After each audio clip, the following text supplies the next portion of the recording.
The Radio Wammo Breakfast. Talking politics with Russel Norman. Yeah, probably not so much politics today with Russel Norman. G'day there, Russell.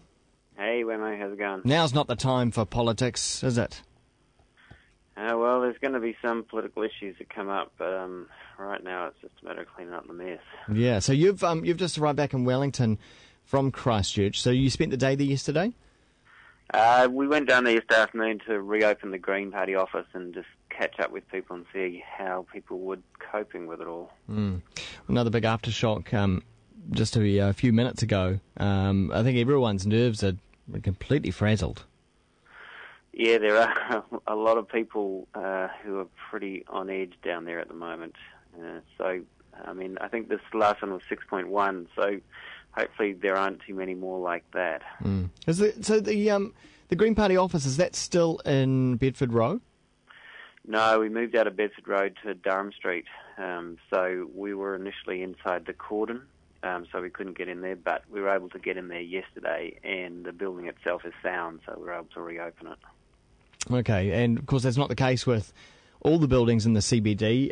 There's a bit of sadness and sorrow about some of these historic places that look like they're going to have to be destroyed, the job finished on them. Yeah, there are a bunch of historic buildings that have come down or are pretty badly damaged. I think one of the issues now is to just obviously some of the buildings will need to be demolished, but we also just want to be careful that we don't get rid of all of Christchurch's heritage if we can possibly avoid it.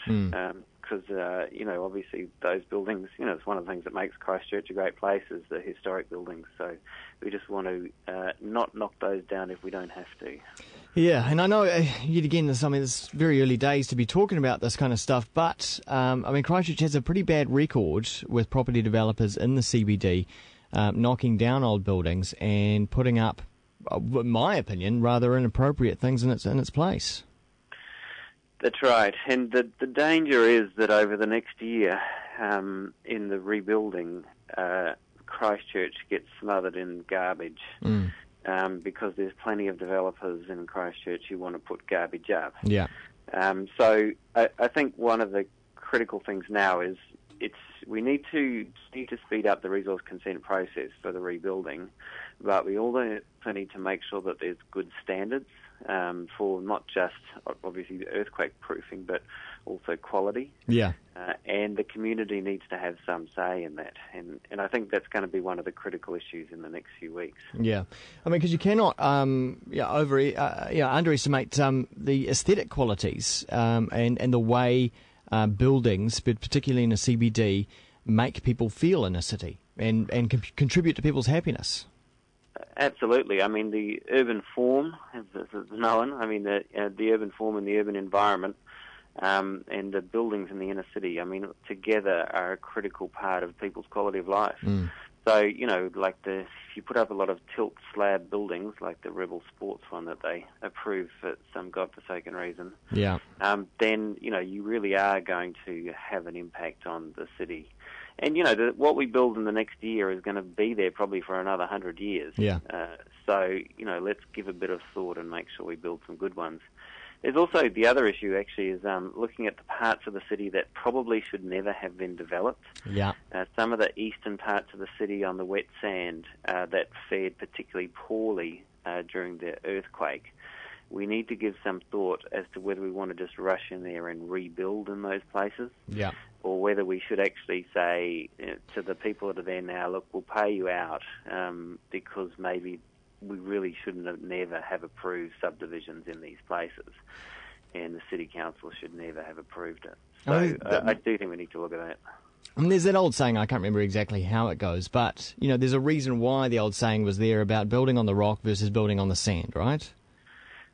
Yeah, I think it's biblical, Wammo. Yeah, probably is, but it's an old sage advice, isn't it?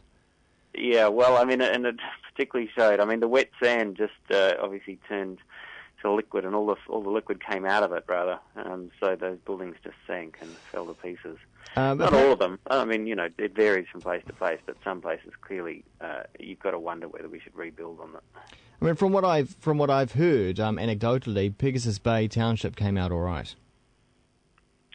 Yeah, I haven't had a look at Pegasus Bay, I couldn't say. Okay, so and also, I guess I'd imagine from an eco perspective, you'd be quite keen that that developers also look at green buildings as well in the future. Yeah, I mean, if we're obviously going to be engaging in a big building program, we should make sure they're modern, eco-friendly buildings. Yeah. So buildings that are both good for the environment and good for the people that live in them, warm, energy efficient, and that should be part of the rebuilding program. When they rebuilt Napier, they didn't just rebuild a whole bunch of garbage. They actually gave it a bit of thought. Well, that's the thing. They built in the style of the time, which was Art Deco, fortunately enough. But what is the style of the time now? I mean, it should be this, sort of eco and sort of green buildings and, lots of light and warmth and all that kind of thing. I think it can be. I mean, we have learned over the last 100 years that the sun is to the north. Yeah. That was something that apparently people didn't realise when they built a lot of New Zealand's housing stock. So we can orient to getting passive solar and getting natural warmth. There's a whole bunch of environmentally friendly and energy efficiency things that we've learned over the last 100 years, and we can implement them in the rebuilding of Christchurch, provided we set the standards to do that. And also, wouldn't you say an appropriate living and commercial and business mix? Yeah, the urban form issues, obviously it's about making sure that we maintain those kind of mixes of residential and commercial, but also the densities. In a world of climate change and rising oil prices, actually, having medium density living is the most efficient urban form, and so we would certainly be pushing for that. Well, Russel Norman, thanks very much for your time. And we will talk again next week. All right, cheers. Co-leader of the Greens, Russel Norman there. Time now 20 minutes past 8.